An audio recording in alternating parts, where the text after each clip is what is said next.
Thank you very much for staying on the marketplace. Welcome back. The Ghana Revenue Authority (GRA) is stepping up efforts to rake in more revenue for government at the country's pause, with just a few days to end the year. The authority says it is on course to achieving its revenue target for the year, despite the removal of several nuisance taxes in the 2017 budget statement. Chief Revenue Officer in charge of operations at the GRA, Fechin Akoto, said special measures have been instituted to boost revenue this festive season towards achieving the ultimate goal.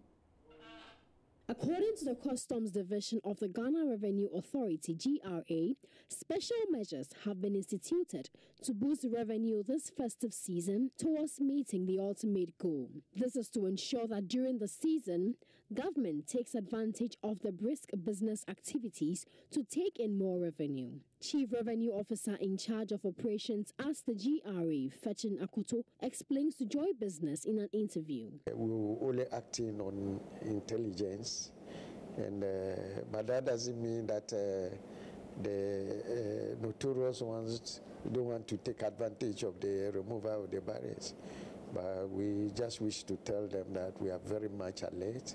Our patrol teams are on site and they are acting on the intelligence, and they are making very significant arrests on our road, and it's been very significant.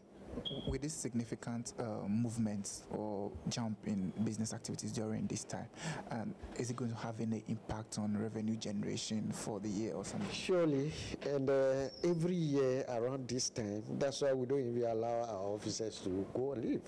This is where we mobilize, we maximize our collection in order to meet our target, especially when we seem to be lacking. Or even, you know, there's a lot more inflow of imports for Christmas celebration, and we'll have to be there hand in hand to attend to people who want to get their goods out of the ports. So surely the activities increase, revenue mobilization also increases. He also disclosed some strategies employed by the GRA in meeting the needs of traders and businesses along the borders. You know, because we know that at the end of the year, the activities are very brisk, we mobilize our officers, we put them on edge to be ready to attend to our clients. And as a policy of the authority, when it is getting to the end of the year, we don't even allow our officers to take their leave. They have to stay around and work for us to mop up whatever we have to do to meet our target.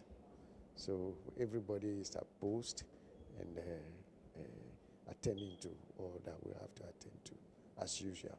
The GRA says Aflao border is set to record the highest rate of business activities during the season.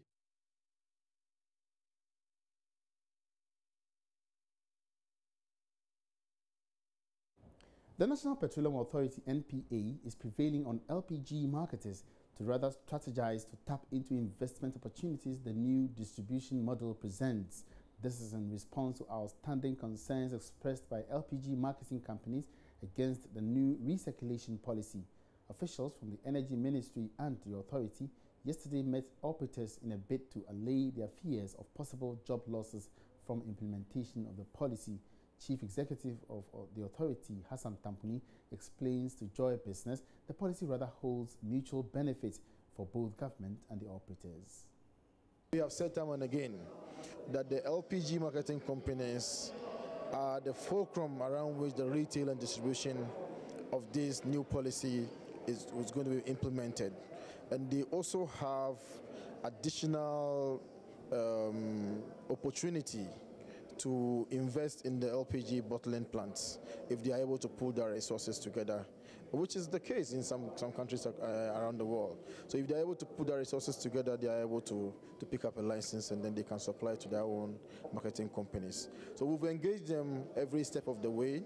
The Ministry of Energy has always been engaging them. At the first implementation committee meeting, the LPG Marketing Companies Association was represented by Gabriel Kumi was representing them, and then Togbi Adaku, the fifth, represented Ghana LPG Marketers Association, GLIPCOA. And then the LPG Drivers Association was also represented. And they also came with their lawyer, even though they were entitled to come with one representative. They showed up. Moving on, the construction of an ultra-modern cement manufacturing plant to produce about 1 million tons of cement is expected in March 2018. The development is expected to boost production and supply of cement for cement consumers in the country, as well as generate competitive pricing and enhance competition in the market. Joy Business's Ebenezer Sabute has been engaging managers of the new cement company Supercell Ghana and has filed the following report. With the vision of being the premium brand providing the most valuable cement-related solutions to Ghanaian builders by 2020, Supercell promises to deliver quality products for the Ghanaian market. The company currently imports finished cement from Nigeria, a situation which will end by next year when work on its manufacturing plant is completed. Managing Director Frederick Abret has been explaining the rationale. So we decided together that it would be a good opportunity to come and to set up in Ghana. We see a need as well as construction is changing, and there is more and more needs for quality cement, best practice in the industry. So therefore we think we have our way to pave into the Ghanaian market. That's the reason why we came to Ghana. So Ghana is only at the beginning of its needs.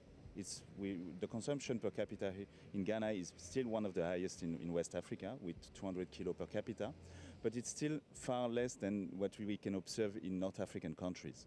Therefore, there is still a good way for development. This factory is here and is set up for the next 50 years, 100 years.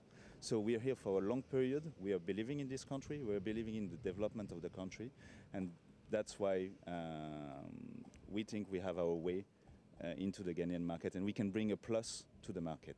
When we come to local consumption, local content, i.e. materials or even the people you employ, what is the plan? At what rate can we say this company have been when it comes to the people they employ, maybe 60, 70? When it comes to the materials, the raw materials they are going to use in producing the cement, 60, 70, or what was the plan? Let's say, in generally speaking, it's much more affordable and it's making us much more competitive to source all our raw material locally. Unfortunately, there is no manufacturing of clinker in the country. Therefore, we will still be relying on an importation part.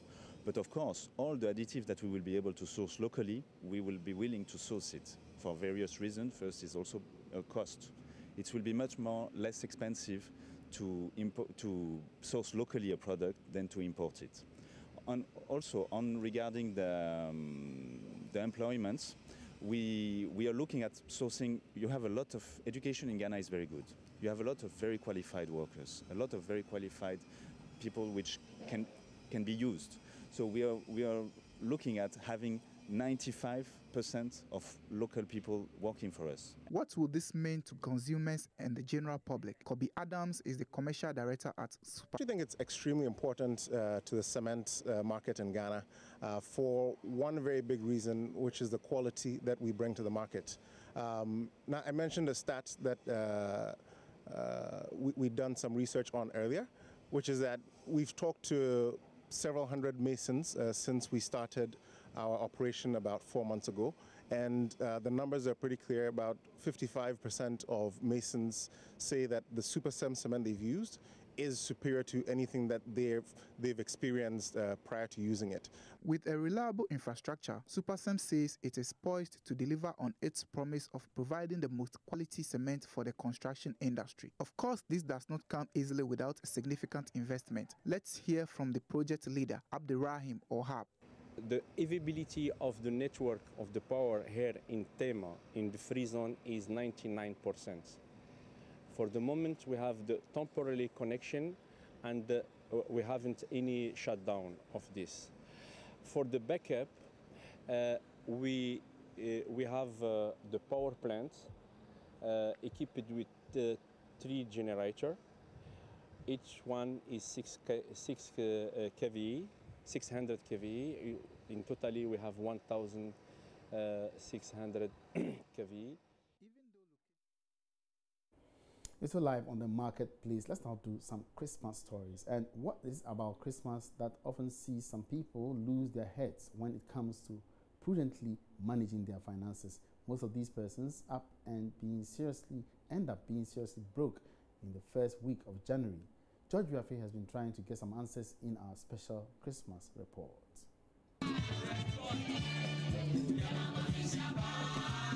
Came to me 2015, and it's like we blow all the money during December because work was coming, and after Christmas from 5th, and you know January is like a whole year, from 1st to 31st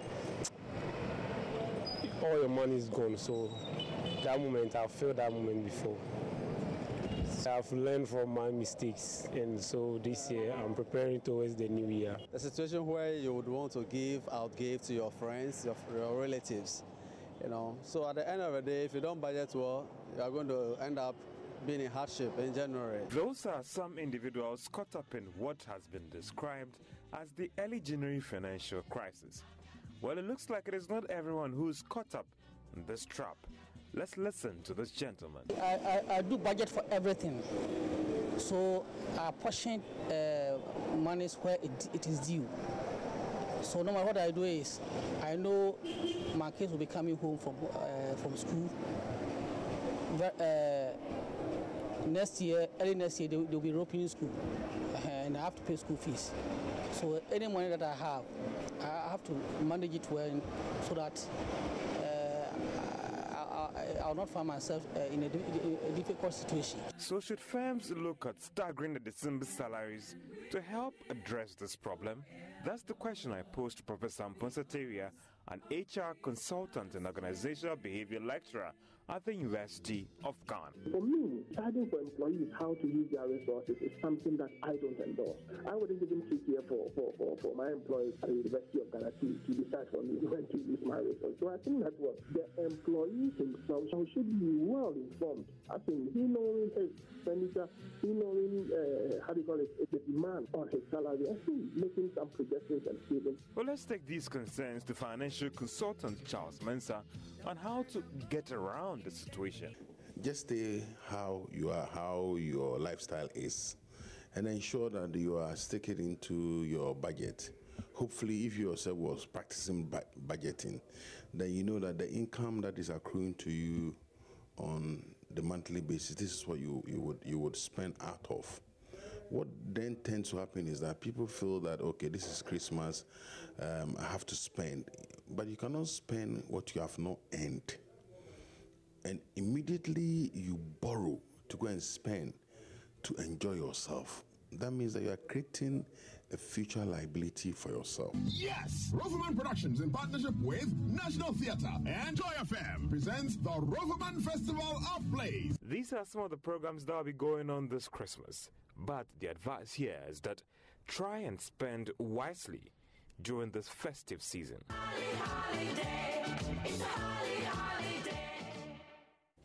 Okay, so Christmas is almost here, and many families have already budgeted for the festivity, while others are going for last-minute shopping. From shopping for foodstuff to buying Christmas outfits for children and home decorations, it's all about having money available. For Boahima, who is also a professional cleaner and the mother of 7 children. However, she decided to skip the celebration of Christmas due to financial constraints. She's rather hoping for a miracle New Year celebration. For many families, the Christmas season is a time for careful budgeting for various reasons, especially food, clothing, and gifting for family and friends to make merry. Maybe for the less advantaged ones like Boahima, who is a cleaner and a mother of 7 children, they do not see anything special with Christmas. For a single parent who shoulders the burden of all her children by herself, she obviously doesn't have a budget for Christmas. Her understanding of Christmas is a wild expectation from an unusual visitor or godsend to bring a surprise. This year, things are not going well for me, so I don't have any budget to celebrate Christmas. When you look at the amounts of money I make, it does not help me that much. But for the grace of God, people sometimes help out when they see my children. So even with their fees, by the grace of God, I manage to pull through. She, however, intends to celebrate the new year, but will depend on God's grace. I will take the celebration to New Year. By that time, God will make a way. How she manages to fend for herself on a meager salary, Wahima had this to say. A month, 300 with you. So at the end of the month, I am paid 300 cedis. I work for 2 companies who pay me monthly. One of the companies is in my house, so when I finish with the company in my house, then I go to the other house to clean.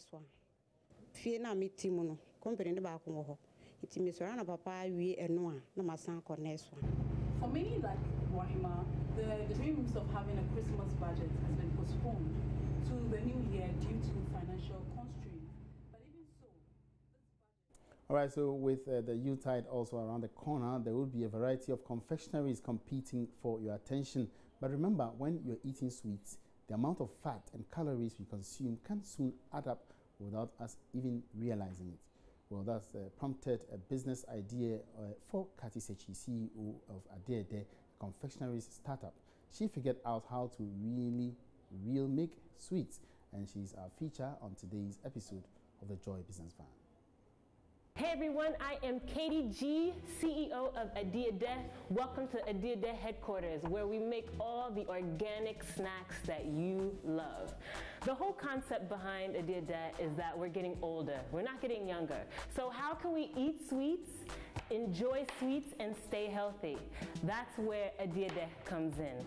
So get ready. I'm going to take you through the process and tell you how you can get Adiade for yourself.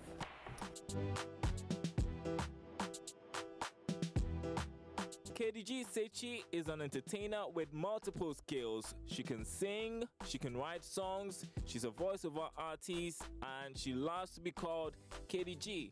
Yes, just that.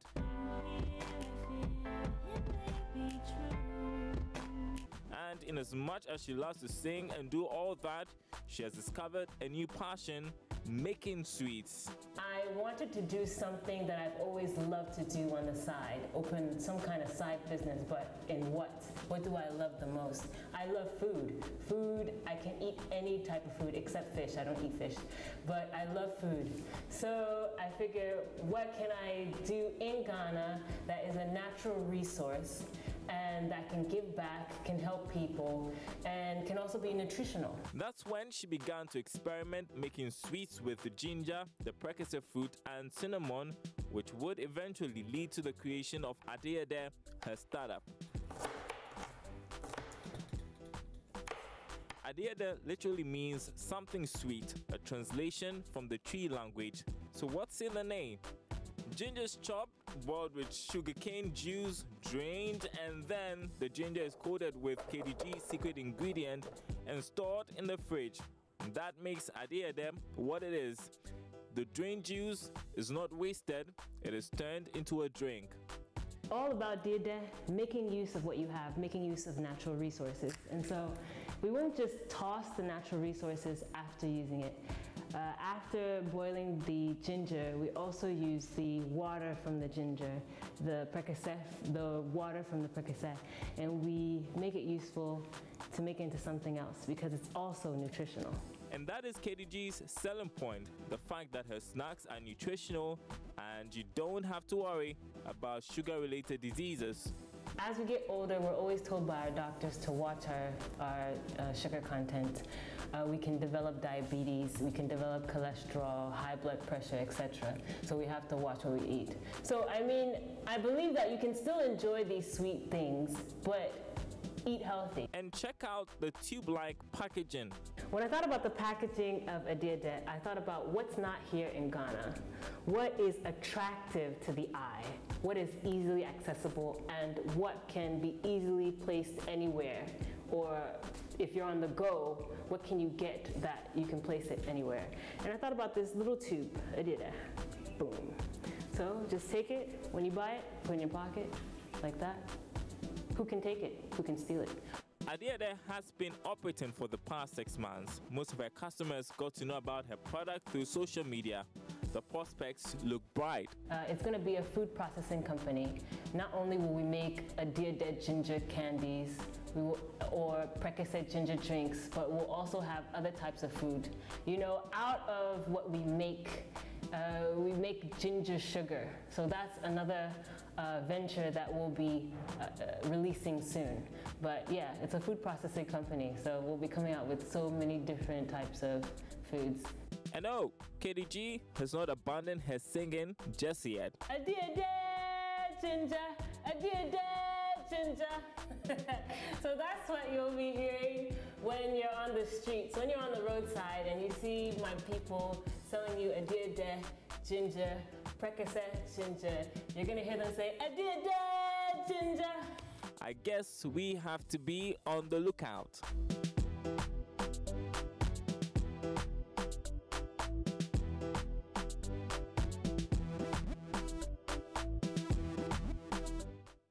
And it's always an exciting time on the Joy Business Van. Catch the van same time next week on Wednesday on Business Live, with a repeat on Thursdays on the Marketplace. And on that note, we wrap up this edition of the Marketplace with me, Emmanuel Abuachi. We have many thanks for watching, and do make a date again same time tomorrow. My name, good afternoon.